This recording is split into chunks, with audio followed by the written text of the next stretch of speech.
Iko Nini episode 100. Alafu kitu moja ile kauko mtaani au jui ni nani anaitwa cheki saizi tuko na msanii anaitwa Doug Mutai. So vile ushasikia tukitaja Doug hapa, yani like one of the best comedians hapa Kenya. But hii show yake Joy ijaanza na Kismat Joy. Hii like vile unaona tumeka hapa chini, this is like 2.25 hours later show inataka kuanza. Yani mpaka tumemwambia Joe tutateka commercial break aende adishi. Hatutamstarve vile so mstarve. Leo itabidi tukue fast. Nakula kwanza. Tukue fast world because this is a special show kwetu. Because this is episode 100. Yes, exactly. This is like kumbuka jo 99 episodes ago tulikuwa tunadu ni sound check and lighting. My lights ziko zinapita hapo, my lines. Alafu episode 100 inataka kutuletea hizo tukasema zi. So leo my lines ziko zinapita kwa sound. Kitu watu wajui ni like kauli cheki episode 99 tulikuwa na shida kidogo na mitambo. So episode 100 tuliamua lazima hata kama inachukua the whole day yani. So tukianza jo acha tu apologize kwanza jo. Bro, no, it's vibes man. Si nimejifunza how to do production. So hizi niko zake busongesha hiyo wire ile. Umetumia wire red, tumia green. Na my ideas. Tukakuduisha job, tuembelesha my equipment, cause place kwa tumeenda kushoot. Ile place saizi tuko ni tofauti. Cause kuna vile vitu kadhaa zimehappen. So vile tumesema ni episode 100 na tunataka to celebrate like some of our best episodes zile tusha have. Hata kumbuka ni episode gani, so pole kwako kama uko mtaani, but we'll talk about some of the interesting things tulibonga juu yake. Alafu apart from that tutabidi tubonge juu ya degree ya Doug Mutai, tukikaya sakaja ama zi. Ndio hiyo. Alafu of course tushai nani Taya alikuwa hapa kabonga juu ya the stand up collective, so we want to know more about that and a lot of stuff, si ndio? Lakini before tuanze show wacha tushout out wase kadhaa. Tukianza na msa anaitwa David Nganga aka Daudi Walimuru. So Daudi Walimuru alisema lazima nunue hoodies za Iko Nini. Na alinunua juu vile tulio advice. So wacha tu advice wasesa mara nyingine. Nunua hoodies za Iko Nini. Sababu sehemu nyeti ukitegemea baridi itakulemea. Alafu pia kuna hizo. Pia kuna t-shirt za Iko Nini. So t-shirts zimekuwa zikienda hizi sizes kadhaa.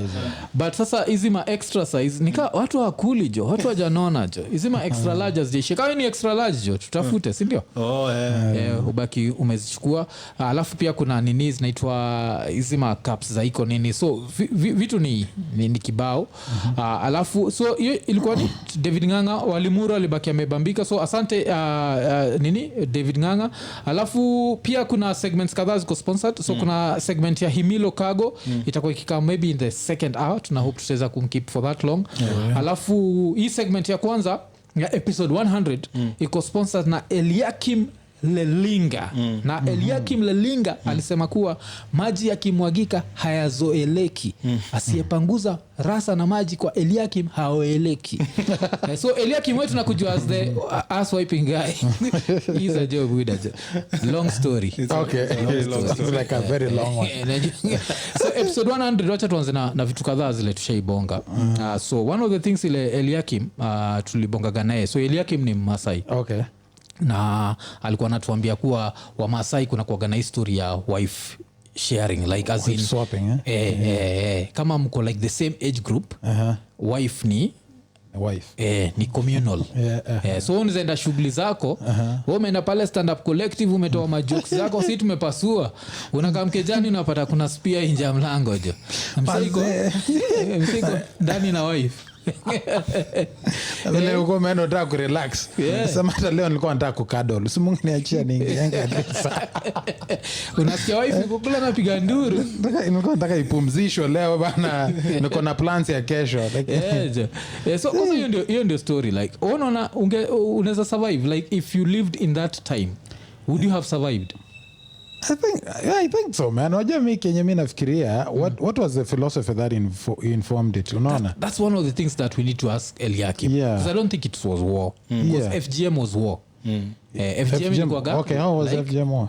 cause ukienda wo hautaki wife abaki huko akicheza na maharagwe cause akicheza na hiyo maharagwe hata the enemies wanaweza come enemy amwambia hiyo maharagwe yako nitailamba tupatie secrets unajua madem maharagwe ikilambwa unajenza baadaye all the secrets in the world stigmatization is real so hiyo ndio ilikuwa hiyo but sasa hii nyingine jo za kuonge survive hiyo era ya wife swapping maybe at that time cause pia mimi mindset yangu ingekuwa hiyo time maybe ninge survive sasa hizo kitu back in time naambia wase wacheni uji bana ama mimi sasa kama ni hivyo mimi naweza korofisha cause niko sasa na ile mentality ya sahihi so mimi naweza kuwa nikienda kwa bibi za wenyewe daily na watu wako huyu jamaa ni nini bana yuko civilized shida yako ni body count body count naweza kwa wife kangu nikaki tu yani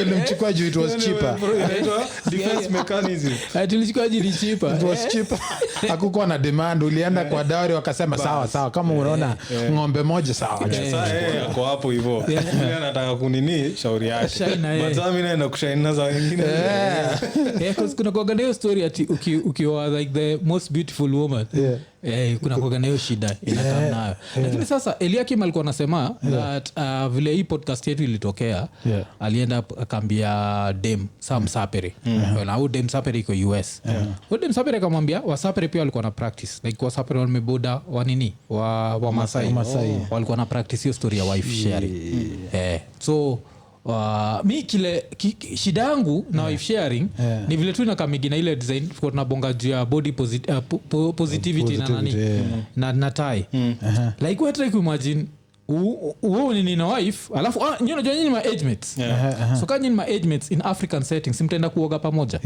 so try kumagine mnaoga unatuira imekelea kitu hapa mashine ni kubwa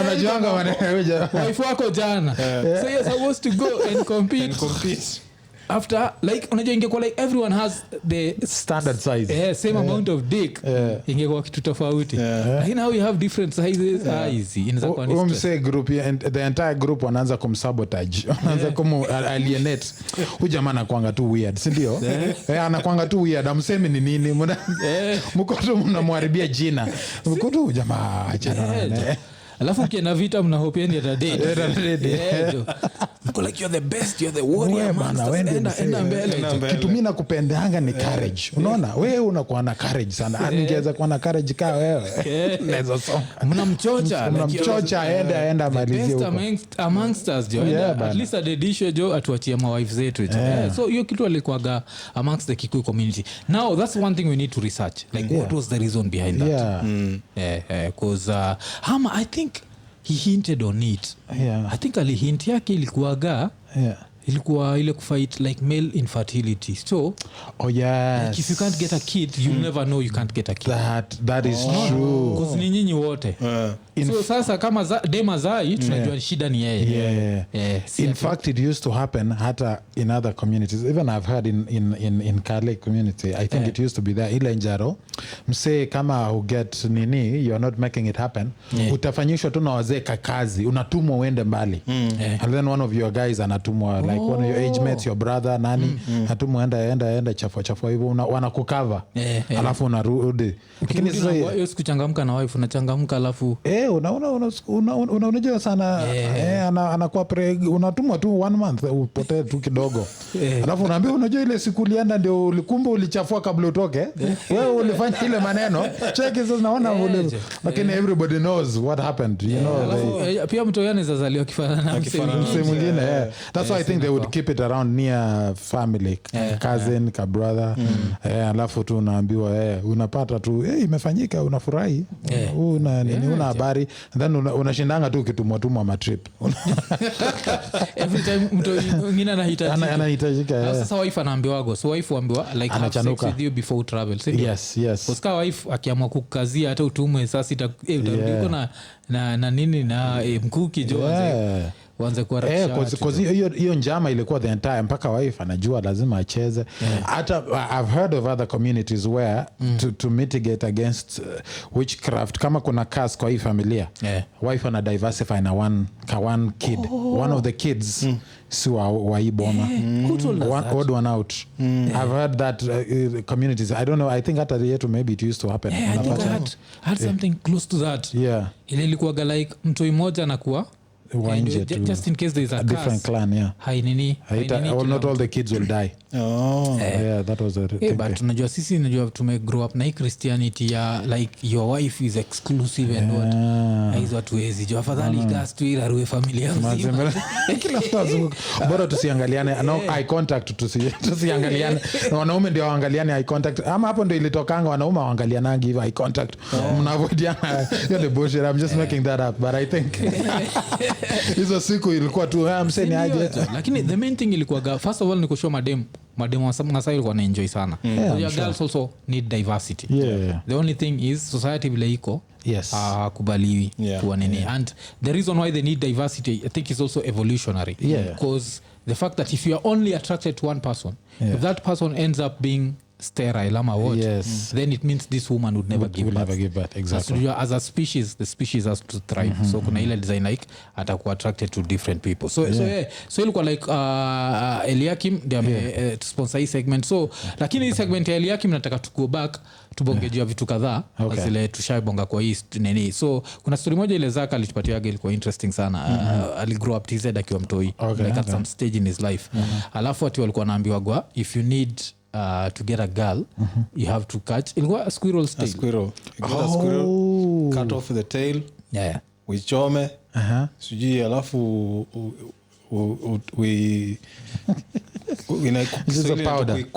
unakwangua. So it's like the ashes, whatever you get from it, you're supposed to use it in some way. Unazinyunyuzia either kwa drink yake ama I don't know what you were supposed to do, but there was something you're doing with the squirrel's tail. Mchele yani hiyo ndio ilikuwa mchele hiyo siku. The only difference ni hapa sauti tumekimbiza squirrels ucha gani. Unajua hizo vitu wagana mbio wengine inapanda hivi miti, umeiona hiyo side before you know it iko hii side na very place moja hiyo ushinda hiki masoso unashinda hiki tu nitaishikaje Mr. ipata dem. So ukienda kwa episode za Iko Nini tunaona moja inaitwa Squirrel's Tail, I think episode 2 because ilikuwa gajio story. So kuna myths zote ushaisikia Jack get them, like how you're supposed to get a girl. I don't think I remember any but kulikuanga na there's another one I actually remember. Young cousin of when we were kids alikuwa anakuambia unachukua tunyasi ukitaka dem unaenda unamfunga nayo mkono kanyasi tu unakata. I don't even sijui kama ulikuwa unachukua alafu unaikata karibu na mkono yake something like that alafu ni kumnini. But sasa the issue is I think ilikuwa kwa address on nerves. Hizo vitu anakuambia ni ya kubuild confidence, because I don't think there is any scientific or any real reason. So inakubuild confidence. Yani mimi nishafukuza masquirrel car 50 nimepata moja nimetoa tail. Sasa mimi ni mwanaume like because at the end of the day all you needed is a confidence to approach madam. So mimi naona kani hiyo juu mpaka hata kuna time yani ukiwa mtu hii mse amekwambia yenyewe ukitaka udem hivyo ndio unafanya, so unangangana na kanyasi jaribu kuikata karibu na mkono yake ndio ifanye kazi. Yeye mwenyewe anajua myths wake anajua, so you have to be very sneaky. Huwezi kuja tu mbirigeni aje habari hiyo sneaky hiyo kitu lazima uifanye kai juu yani it was bullshit. But I've heard that one, I don't know. So kuna hizo maupumbavu. So another story pia tulibongaga back in the days ni story na mimi history bambagasi kwa napatia na story ya vile kuna vile bro wangu alikuwa ametoka chuo high school alafu akaishia kwa uncle yetu fulani, and then that day our uncle decided that he needs to get busy. So when they were getting busy the wife farted. Alafu unajua wacha nipatie grand budangu alikuwaga wale ma grand buda they were still alikuwa na mawives wawili. So kuna grandmother mother kina buda alafu kuna uwa pili wake. Yes. So grandmother mother kina buda aliza watoi watatu. lakini huyu mwingine alizaa watu wengi aka kingine ka young. Yes, yes, so apate huyu young alilenga grandmother. So grandmother alizaa watu 4 so ilikuwa day moja na maboy 3. Lakini huyu mwingine alizaa sana. So watu tunafaa kuita uncles wetu, they are young dudes like some of them are younger than me. Okay. I think like 3 of them are younger than me. Okay. So now one of these young dudes ameenda kwa hii like sini younger brother huyu uncle wetu. So analala like the same mattress na bro. Because bro ametoka seko na hizi seko za ocha. So the other dude starts getting busy. You know it's zile simba. So it's just a bedroom and a sitting room. Yes. So when he's getting busy because alingoja watoto walale. Wacha wife ashoot jo. So after wife kushuta, of course bro iko respectful. This is my uncle, I can't react. Umse ni bro yake mbigi, alipasua tu. Alafu uncle yangu akasikia iko like ikuodowia ni unanihaibisha. Anaambia wife hakuna romance. Alafu wakaendelea kuondoana. Wife akashuta tena. Ikifala kiendelea kucheka. So usiko like ai itinga kichef ni unanisuffocate na mavi. So ilikuwa real ya nini si ile quiff ya vagina ile. Si quiff ya vagina ni mavi ni ile like inatoa. Haya so wasoja they're not romantic. Unajua ile design hata akikudescribe how they had sex na dem inakuaga ile huyo msichana mimi kimaliza naye alishindwa kutembea bwana. Alishindwa so dem alishindwa kutembea because of course maybe so she was dry. So this guy just went hard. So my uncle si romantic. That dude was kitu funny ni majuzi nilikuwa nimeenda like funeral ya bro just some sad shit.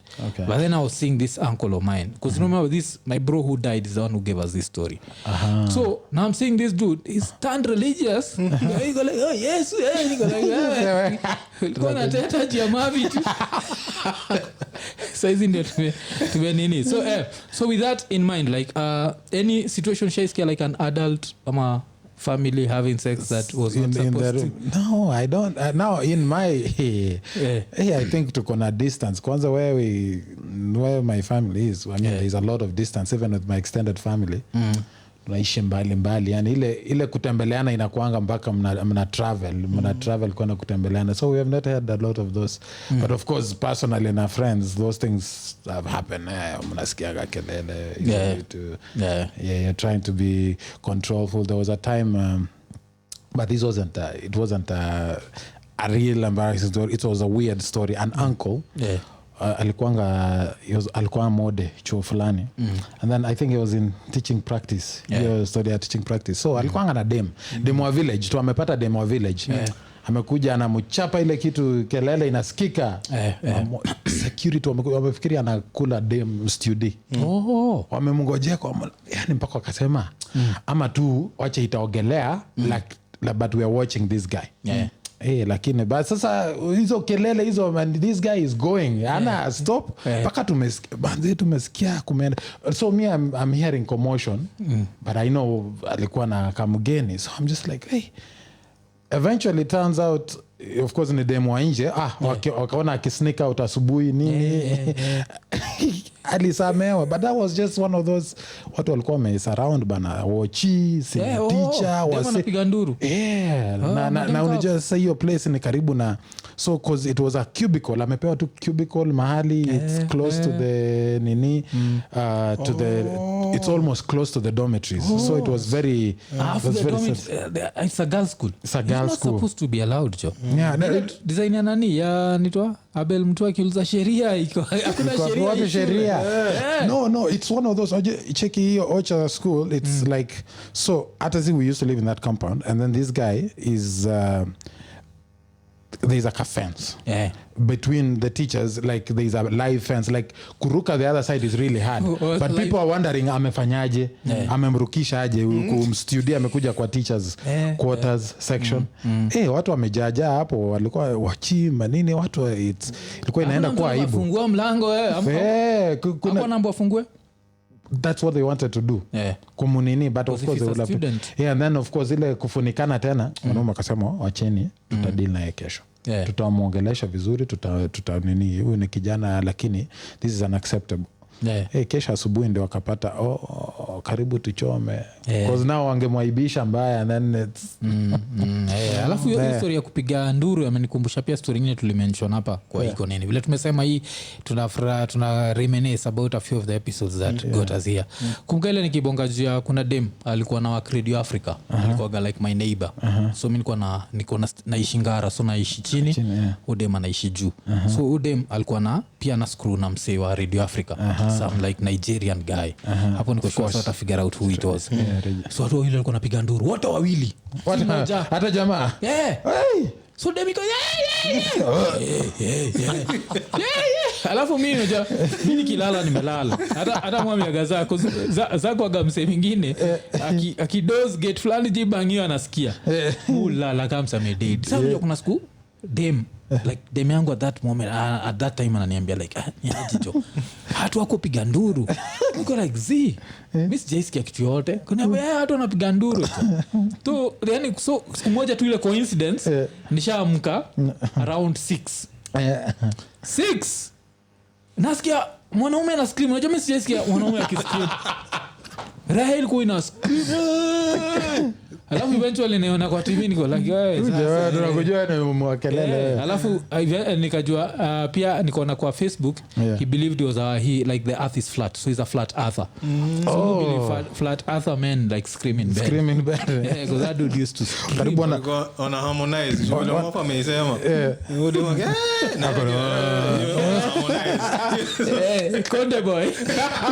Konde boy asikuwa kwa na sauti poa, atasema madem yako ataanza kukuambia uni appreciating piga kelele uko tu namaliza na hiyo pia ndio gashida madem. Hatutakiwa kuwe too loud, na pia hutaki dem kuwe quiet.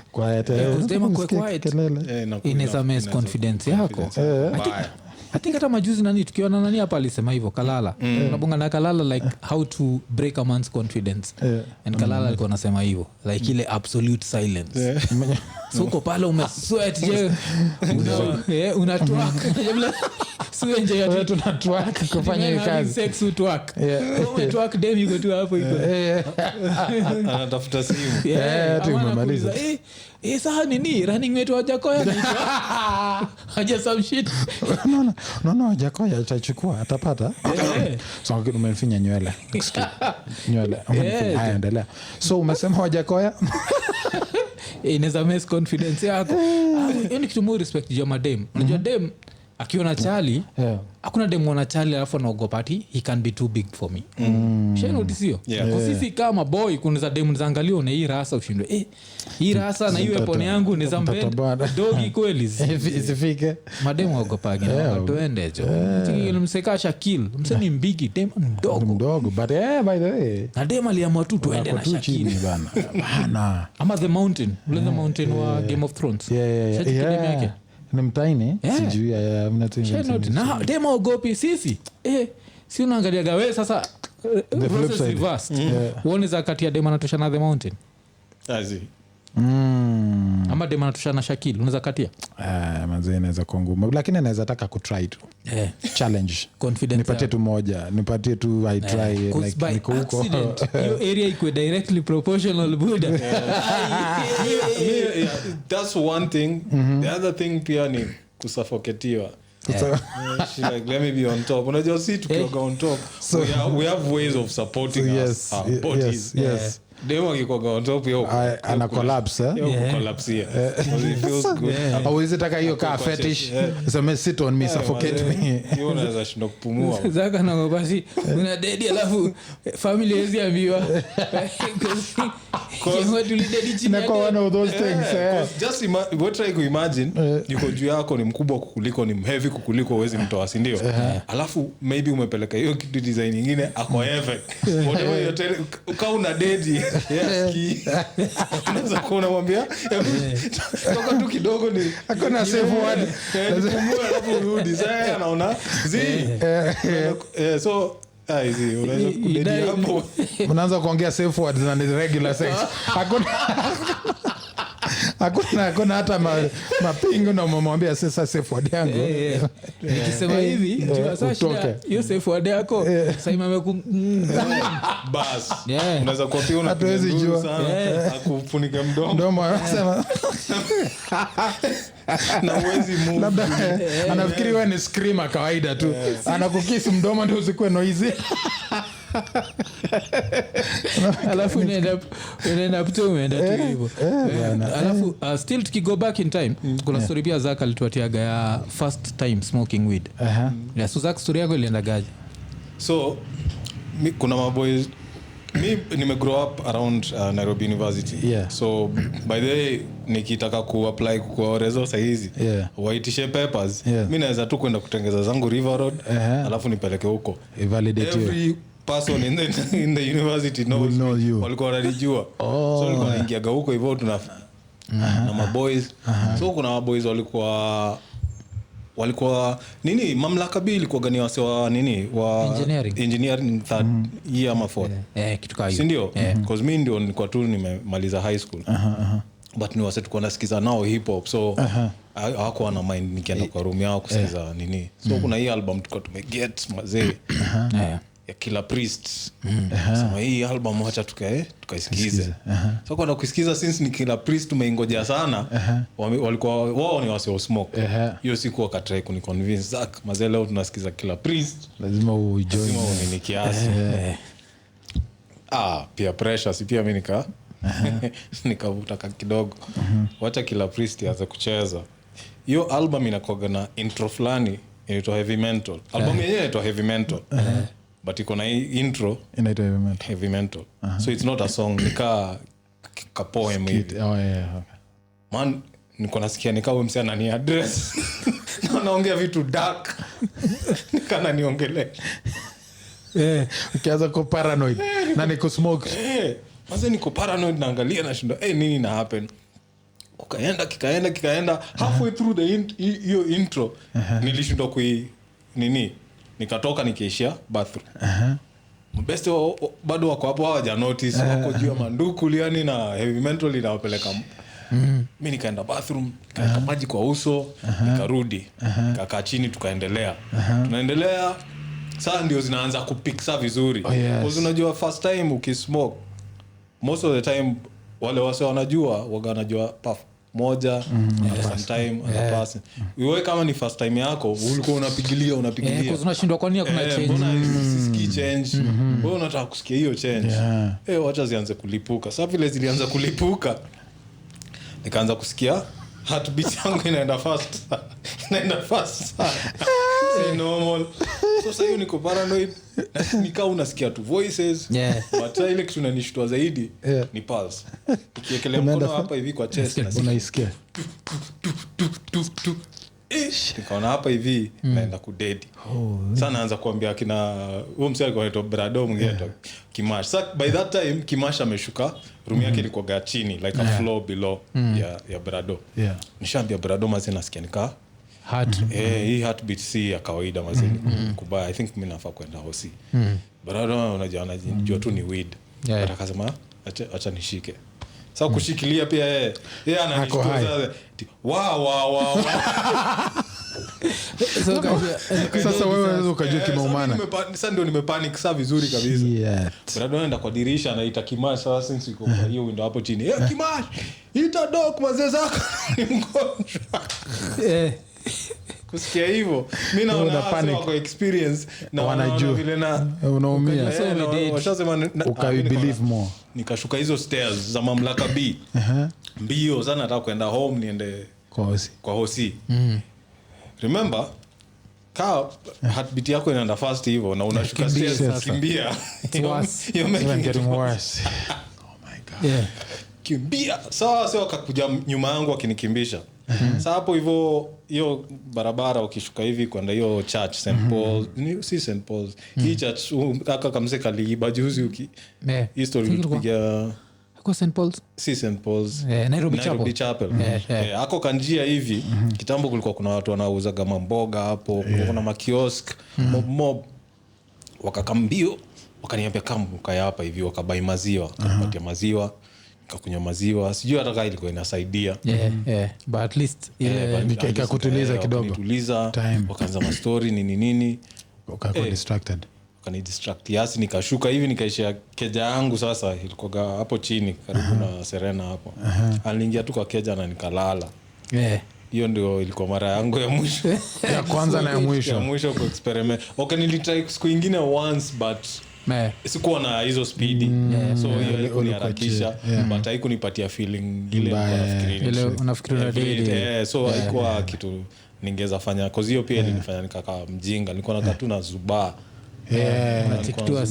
nachikiwa see na zubaa naona kanzi unaanza kucheka tu bure everything inakuchekesha naona hii kitu si yangocha mimi nikunywange pombe na pombe yangu waga ni ile once after so waga smoke ama ushai smoke yes I smoke so I tried because it took me a while too. I was like I'll just stick to my liquor then one day acha ni try I was dealing with stuff so nikaambiwa itakusaidia kutuliza nini ukiwa Kenya maju bro nikachukua hiyo weed nikajaribu nothing felt nothing God had in fact kuna time I was in Toronto I was performing in a club it's called the Vape Lounge which is back then it was not legal to smoke but you could have a bar where people bring their own weed so they'd sell the paraphernalia the bongs nini you rent the stuff to use but you bring your own stuff and then it's one of those laws you could navigate so that's how they used to navigate now it's legal but hizo siku they use that law so your place ilikuwa Vape Lounge so watu wana smoke too so they used to have a comedy show every Wednesday ilikuwa inaitwa Vape Lounge nikaenda huko nimechapa show manze everybody's chill hata kucheka wanacheka in delays zile wameelewa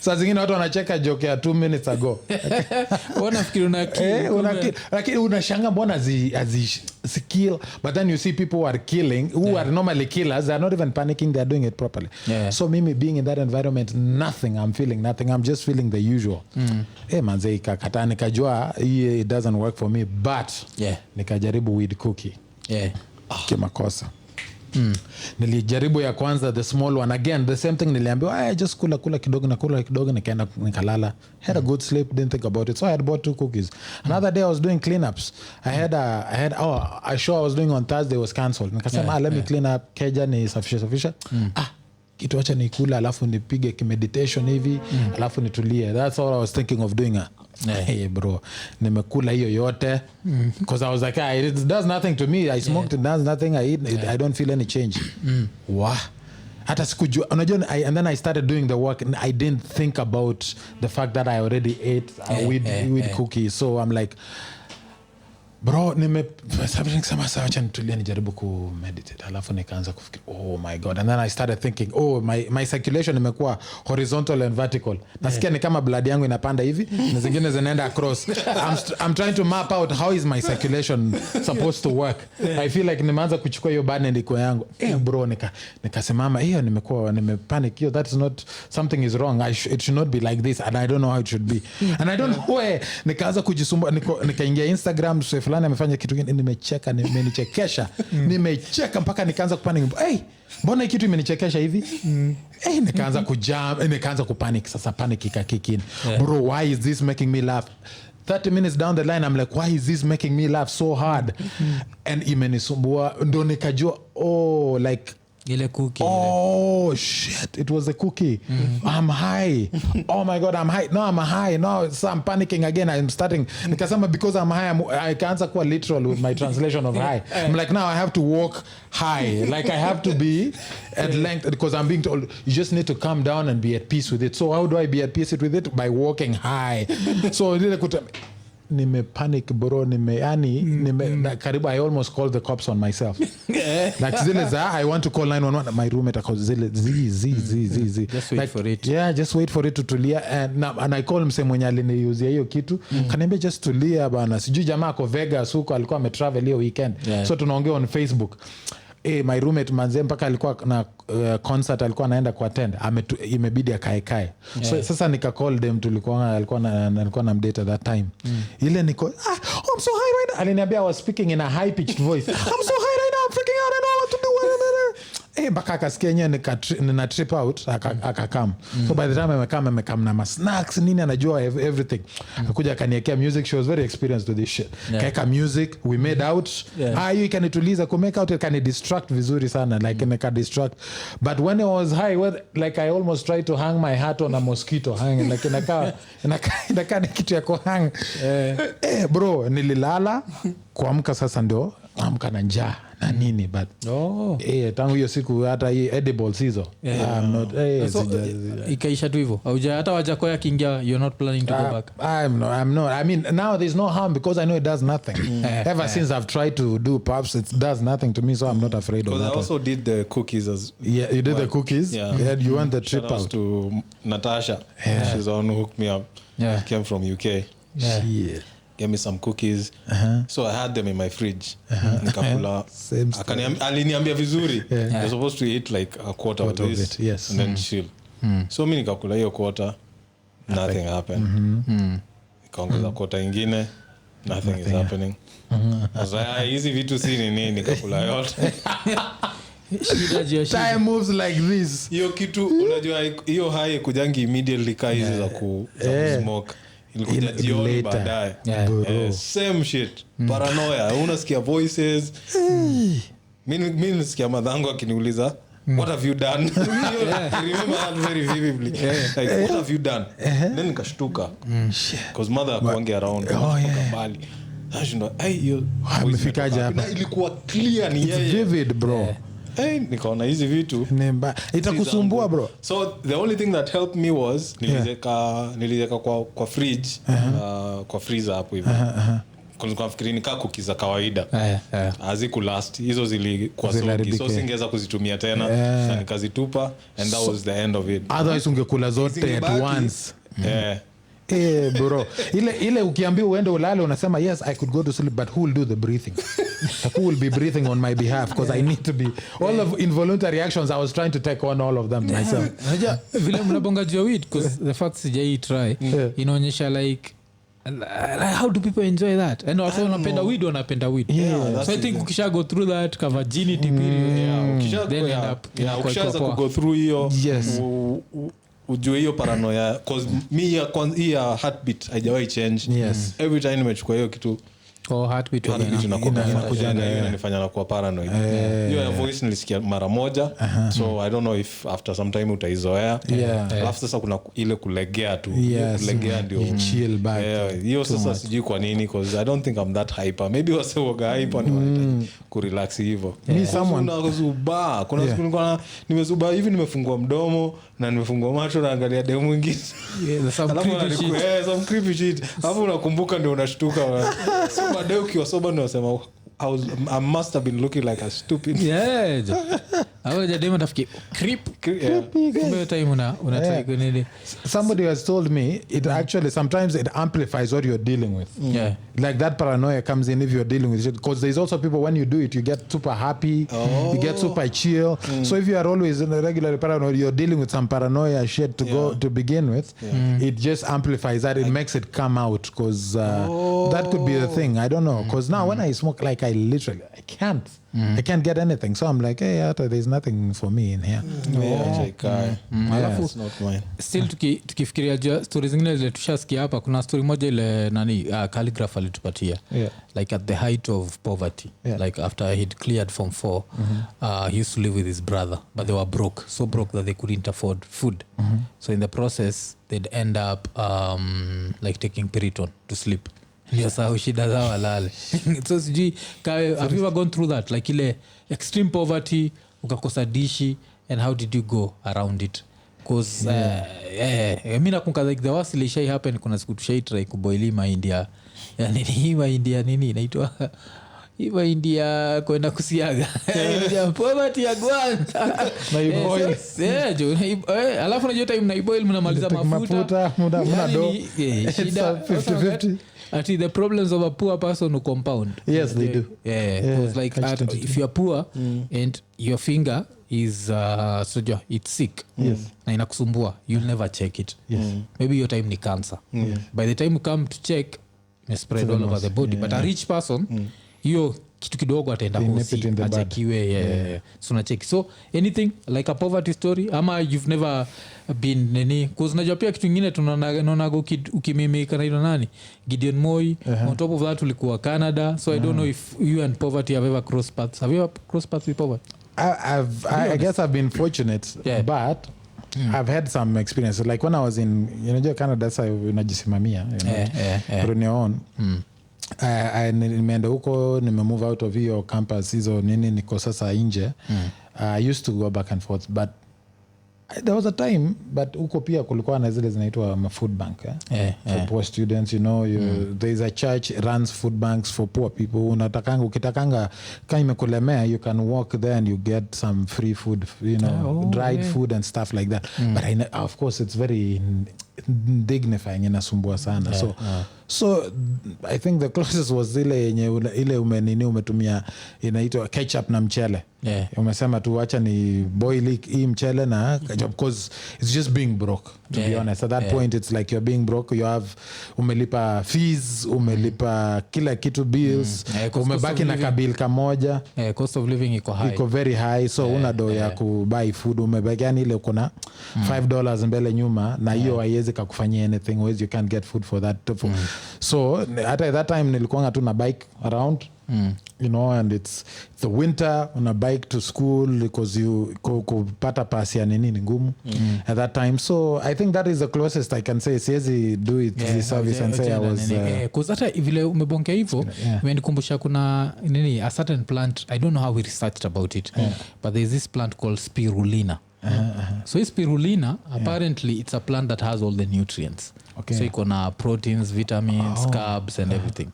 And the reason why I remember this is I remember joking about this na kuna best yetu fulani to Mukigarang and then another one naitwa Freddy Difre.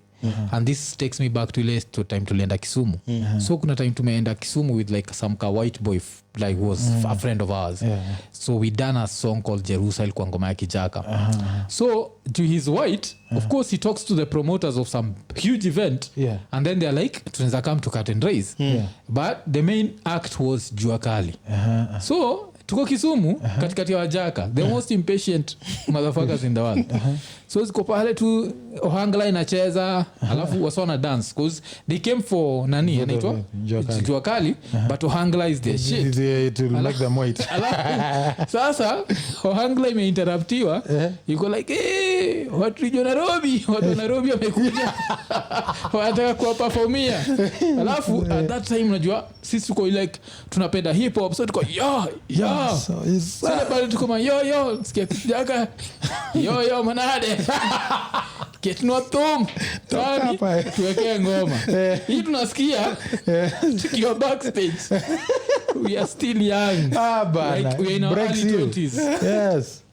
Tukamwaka mbaya tukaingia pale, kuna kamjaka kalikuwa loud, so yuko pale like unaanza kunikasirisha nyinyi bwana, niita kwanza mtu na chuba bwana toke alafu tulitoka hiyo stage ile place ilisikia niita ruhusa hii chuba nimekuja kuona Jua Kali sitaki ruhusa hii nyumba, alafu tuko yeta tunabonga sije ruhusa marchia Jerusalem marchia. Alikuwa nazusha, I can still see him in my mind. Inaweza kuwa ni mfano iko nini to depress sana jo. So alafu ikanikumbusha kuna time ulikuwa na perform and some white girl tried to heckle you. Here in Kenya kwanza. I was in Kenya. Of all the people, she was Canadian. You came all the way to Kenya to heckle me. What the fuck, bitch? You could have heckled me in your country, you know. Sasa litoleza ovyo. I can see where is the Rastafarian. White girls and Rasta. Ilikuwa kali. Ile Rastafarian. That was bad. You know, largely I've dealt with hecklers, but they're usually just disruptive. They are not like you can feel like the theater amekujamia. Unaweza amejamia mtu mwingine akona manini alikuwa ameanziwa mapema, so it's generally I could always deal with it, talk to them, so be good natured with them. This one felt personal hiyo siku bro. Unajua hiyo siku kwanza, that was the first time we had just started doing this, so bootstrapping a lot. Kuna manze tiko zikiuza ni very like the establishment don't give a fuck. Be like hey fanyeni vitu zenyu bora. We are not paying you anything at that point. So we are trying to galvanize the numbers, and at that point sasa hiyo siku niko zile za I'm noticing the act that I was doing. I have this act that I've been doing for a while. I just moved to Nairobi. It's not going to relate. Ikitu, I was supposed to, the way I even left Canada, I was supposed to record a bit of maybe another album, especially put it out. It expire. Not all the material there was evergreen or going to translate universally. So it needed to end so I can start a new fresh Nini set here. So nimekam huku, I'm still trying to scope the audience. Kitambo tumefanya, we've been doing this for a while, a year. So I'm like, now I think I figured out the audience. So let me try and save that stuff, put it out. It was good material. Let me put it out, let me record. So I got out of pocket and nikatafuta do, nikasema I'll sponsor it. Ni mabeshta wangu nitaongelesha niseme nifanyie show, record it, akona equipment, akuja nifanyie recording do. Let me put it out so that I can focus on new stuff, kill your previous darlings. I used to hata nilikuwa nikienda Eugene napiga hiyo, but now nikasema let me kill it. Bro nimengangana yenyewe event yenyewe watu wamekam. Watu wamejikakamua wamefika. Well, those are the biggest numbers at those times. I think we tulifika mamia huko. That was the biggest, but we spent money to make people show up. So nimengangana, alafu msi alikuwa niletee kladi. Kwanza ninakuanga na rituals. First of all, I broke my ritual for the first time, which was a stupid thing. Unakuanga nasemanga siwezi enda stage on a paid show na kladi yenye sijai try out on an open mic. Ujinga. It's superstitious, but it settles you, right? So that's one of the things. So mse nimemwambia ni organize kladi by Tuesday, by Monday ni chape open mic, ndo nikuja ni chape nayo show. Manze me delay, didn't show up on time. In fact, on the day of the show, and I was busy, I'm not only performing, I'm also organizing. So I'm back and forth. My brain is split. I know the material, but I need to get in the zone of it, need to internalize it the day before. On the day of the show manze nimechapa, ilikuwa na sijui I had Murumba opening, Kisiangani was MCing, Kisiangani ni moto, Amandip and Mamito. So our ndo walikuwa na open. Wase wamechapa show. And then niko backstage. I'm still not checking. I'm trying to calm down because usually I'll be in the room, just to get in the energy of it. But this niko kwa green room. Niko tu na I'm trying to go through my lines, make sure they're final, by the time imekam time ya kwenda show niende nipige, I come out and I notice that table is drunk. They've started going the belligerent. I'm like fingers crossed. And then Mamito goes up and she destroys. Amechapa. So I want to ride that wave. Mi nataka hiyo wave, nataka sasa, that's what I want. And at least nijitafutie mahali, find a place for yourself, especially if you have a strong opener. Manze Kisiangani na yeye alikuwa na MC, akaride hiyo wave yeye. Akachapa, akajaribu kuinini. And he killed. And now he brings me up to a lull. Ile zile za now, the moment you've been waiting for. I'm like, no. Nileta tu nikiwa raw, bro. I wanted, amenileta. Nimekuja, nikasema, okay, it doesn't matter. Nikaingia tu. I'm a road warrior. Mimi, I'll figure it out. So I'm trying out. Hiyo minute, the first 10 minutes, tunapimana nachapa crowd work in the moment, nachapa some jokes, madogi are good jokes that work. Zimeshika so around 10 minutes mark, najua hii itawaleta. Hii joke ninaichapa, hii ilikuwa joke ya condom. Kachapa hiyo joke ilikuwa like, I don't remember where that joke used to go, but anyways, I do the joke. I'm setting it up, hizo bumps, the first laugh in that joke imekamata, imeanza kualeta, amelekea mtarudi, mtaingia. The second one mtaingia, and then the third one, bro, Udem akasema, why don't you use condom? Nime take personal bana, hii project nimeifanyia. I thought, and the way I felt, everybody was there for me. Yani by the makosa yangu hiyo show nilikatch. yani ile nimefeel everybody here is rooting for me mpaka familia watu wenyewe wanakuanga they are proper people. This is I'm a club, I'm a raw dog man. I'm talking fuck shit and I have these people very respectable wamekuja tu kuisupport. Manzi alafu huyu hapa anaanza kuni question. Nikatukia yeah, so nikaanza kumongelesha let me talk to her because that's what you do. Let's get to the bottom of the problem. We do therapy from time to time, part time. Where are you from? I'm from Canada. Where? Vancouver. Oh, I know Vancouver. Nikaanza kumchapa na punchline ya kwanza ya pili nikammaliza. Eventually I kind of finished with her and then akasukumwa Ribia akakuja akamongelesha kamwita kampeleka kando. Manze sasa amempeleka huko mbali so she's no longer a distraction but I think I caught feelings bro. Nilijam. So show the entire show ilikuwa tu kukimbiza. I was supposed to do 50 minutes 45 to 50 minutes. At 30 minutes kasema hata hiyo footage yote gone hata iko tu wakati ya heckling. Nileka ya heckling peke yake tu angalau but hiyo ilikuwa tu lesoni bana nikasema next time I'm recording something official like properly I'm not producing it either. It has to be someone else producing. Someone else has to whatever. Okay, so that makes sense. So hii segment ni vile tulisema like this first hour iko sponsored by Eliakim Lelinga. Na Eliakim Lelinga alisema maji yakimwagika hayazoeleki, asiyepanguza rasa na maji kwa Eliakim haweleki. Ndio tulikuambia long story. Sounds like a long story.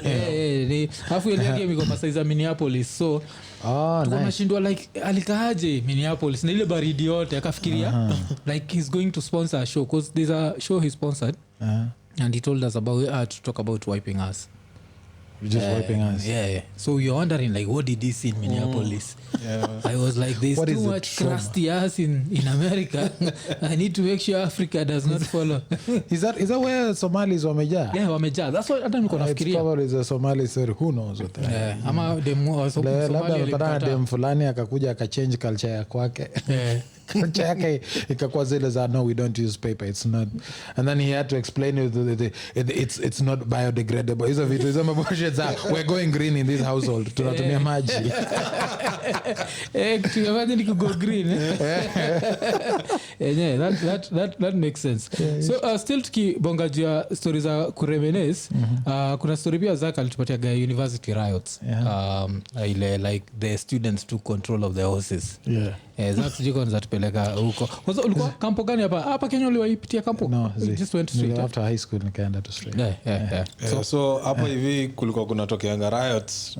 Tunaletewa makarao aina zote. Kuna time mpaka tuliletewa wale anti-cattle rustling. Watu walikuwa noma. But kuna siku walikam na wale wa horses. Okay. University of Nairobi. Watu wakatandikwa. Watu walitandikwa mpaka walikuwa wanaingia kujificha mahali huwezi jificha. Kuna mtu alijificha kwa crate ya soda baada ya kutandikwa. But so after hivyo watu walikuwa unachekile design sasa imekuwa overpowered. Wameingia mpaka sasa wanakam kuingia kwa nini? Kwa hostels. Yes. Alafu na ma horses bado ama wengine wako kwa horses wanakimbisha watu wakishapata na rungu. Na horse huwezi hepa. Na horse unajua kimbia kushinda horse. Yes. But kuna kamse nikaka alijua trick ni kupiga firimbi. Kipiga firimbi horse inaanza kumark time. Cheki zile horses wako kwa zile competition uitwa nini? Inaitwa nini maujinga hiyo yani. Nimesahau hiyo jina competition. Wanazikika horse kama hivyo. Tandiko mawe inakuwa confused. Hiyo najua ikipigiwa firimbi ni kwa mark time and then maybe instructions zingine zitokee ndio waishie. Matama imetandikwa mawe. Hai rusha karao chini. Inaanza kutoka mbio. I love that. Take it. Inakuonyesha vile like in that's either early 90s. It was between 90 tuseme hii issue yote ilianza 1992 mpaka 98 mimi nilikuwa chapa 6 years bro. Mimi ndio nilikuwa bado after hapo sasa sijui nini kuliendelea. But saa between hiyo 92 to 98 hapo ndio kulikuwa. Because your time University of Nairobi ilikuwa 97 ndio nakumbuka ilikuwa the worst. Yes. Hiyo ili combine hizo riots na 77. Tarehe 7 mwezi wa 7 1997. Hey, ilikuwa mbaya my friend. Cause mimi nakumbuka hizo siku hizo mariots cause ile I think pia nilimention kwa hii podcast ni cause nilikuwa Olympic Estate primary. So like up around 92 ile time ya ama 91 waki release political prisoners. Kwa time natoka primo mimi nikamtoi kutoka primo hivi tauko kumenuka kamenuka mpaka tulifika hapo like tukienda kupita pale Serena dere akaambia kila mtu tulale chini, yani kila mtu make sure chini uonekane kwa dirisha, uonekane kwa glass uko chini hivyo ndio tuweze kupita hiyo place. That's how much ilikuwa nini. Canada kuna kogana university riots? Not really, but I mean they've had strikes here and there, some, but they are demonstrations like they just peaceful. I don't during my time I don't sikumbuki any of those, but kumekuwa na sports riots bro. Sports like riot to like hockey team imeshindwa ama hata wameshinda kuna nuka huko like celebrate. There was a time Vancouver went nuts. Brute wana overturn magari za police like a euphoria gets through the people yani and this is celebration sio tu wamejam kwa naribu na wakikama hapo unaweza explain hiyo kitu vizuri sana kinuka naona ito Vancouver Canucks Vancouver Canucks wakinuka wanazielewa sana like they are hao ndio watu wa Gor huko hiyo siku bana chomea jo it's just that's the most I remember about those riots. Other times it's just and both times actually there's been riots huko it's been because of sports. Okay, it's like and it's usually they won. Nakumbuka Nairobi it get so bad that there were talks that it should be moved from here walikuwa wanataka kumuvisha to bring the CBD to a standstill. CBD ilikuwa ina come to a standstill like so many times in a year that walikuwa wanasema inaanza ku affect economy. I'm sure. Alafu tukitoka hapo tutabongeje story nyingine tulioibonga juu yake like ushaendaga check up like medical checkups like how often do you go for medical checkups? Not as often as I should probably now but I feel good but I've done the mandatory ones. Of course there's a drug test for sometimes for some previous work I had to do but other than that kuna zile za just health check to you. Health check hata kuimmigrate I had to do the health check. Kwanza hiyo ilikuwa ngumu bro kwanza hizo siku unakumbuka vile AIDS at the height of HIV ziko na tu na manini ziko tu na kuna vibe tu like I shouldn't be here but it's happened enough times. That one of course kuna pia zile za morning after checks zenye umefanya makosa alafu you rush there unajipata VCT unapata msemo mwenye unajua alafu unajifanya una work huko turns out yeye ndiye ana work huko Utaki ajue ulikuwa umecheza mbaya cause reason niko nafanya tunabonga juu story niko tunasema vile inasemekanaga like men should go for prostate check especially like men ukishafika 40 years old you have to go for prostate but sasa kuna bonga juu like the way that prostate check is done for us as African men it's not one of the best things. Not just all men but most tunakamigi like with a dose of homophobia and that it's not just a small dose it's like so try to imagine tukienda hiyo prostate check unafaa you're supposed to unaenda unavaa ile nile inaitwa nini kile kitambaa ile hiyo gown alafu hospital gown alafu you have to bend uturopishe nini rasa yako inakuwa free this guy is supposed to oil his hand and then akuchape kidole. Sasa shida ilikuwa as African men ukichapwa kidole and then by accident uipende ustedi cause nakumbuka King Kalala akiwa hapa alikuwa anasema ati men have some erogenous zones ndani ya rasa. We do. I've never wanted to find out. So now what if the doctor makes me find out? Alafu sasa umestedi unapata doctor wako ndio homophobic hata kushinda that's the strongest. Kwanza hiyo bro, kwanza hiyo kupata hiyo ati kwa ati the G-spot or whatever it's located, the prostate is better accessed from the anus. Yenyewe by the way, that could be our root of our biggest homophobia, ni juu unaogopa upende. Bana mimi kitu find out unapenda alafu vile then you have to be humble about it. Hata hiyo doctor yenyewe hata vile anafanya hiyo, what goes, I don't know. Have you ever gone? No. Your small talk. Me, what I know is like when I went for some surgery. And then, you know, after that you're not supposed to eat solid foods for some time. And then for you to eat solid foods, there are some things that have to happen with your body. First, you have to pass gas. So on the day I was supposed to have passed gas, sikupitisha, and I'm hungry, so bado wananifeed na hizo ma nini IV. So the next day bado sijapitisha gas. Now I really need food, guys, like what's up? So they came up with a solution, like there's some tabs they give you that will help you pass gas. But you know, these things you're not supposed to swallow them. You're not supposed to swallow them. Tabs. So this nurse just gave them to me. I'm like, okay, so where is the water? Akaniambia si hizo unafaa kuingisha huko mimi mwenyewe. Nikamwambia mwenyewe I can wait for another day. Na ilikuwa wewe ujiwekee bana. Homophobia imefikisha. Simeze down. Me yangu hata ikuwa, I don't think I would call it homophobia. I mean it's just, what do I do, like you know, the discomfort. Hata sasa tukiongea hiyo story nimerealize nilikuwa hivi nimekaa.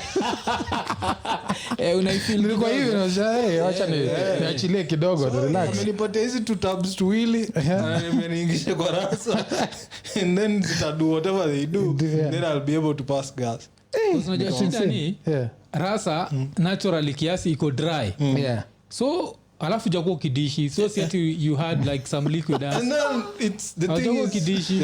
So ndio ingize kwa hiyo rasa utakuwa hapo ni mbili. Unajua ishashonana.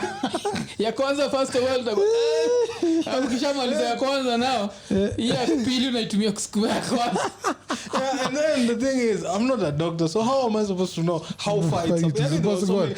So many questions.